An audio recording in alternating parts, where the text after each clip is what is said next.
আজি বরঙ্গা ঘটনা ঘটি 2 সপ্তাহ হয়ে গেল। শনিবার দিন এই ঘটনা ঘটিଥିଲା। আজ সেই শনিবার দিন তাଙ୍କର ପ୍ରାଣ ଗଲା।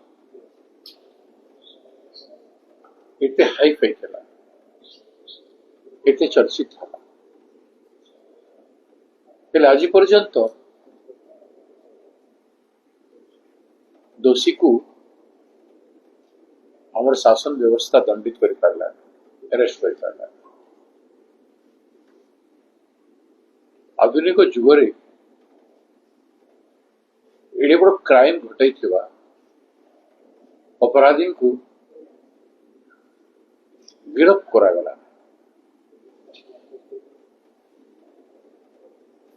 ଗୃହ ବିଭାଗ କେମିତି ପରିଚାଳିତ ହେଉଛି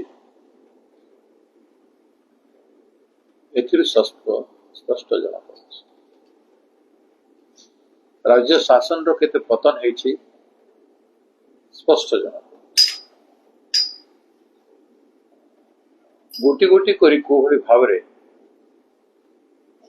ଛପେଇ ଦେବାକୁ ଚେଷ୍ଟା କରୁଛି ସ୍ପଷ୍ଟ ଜଣା।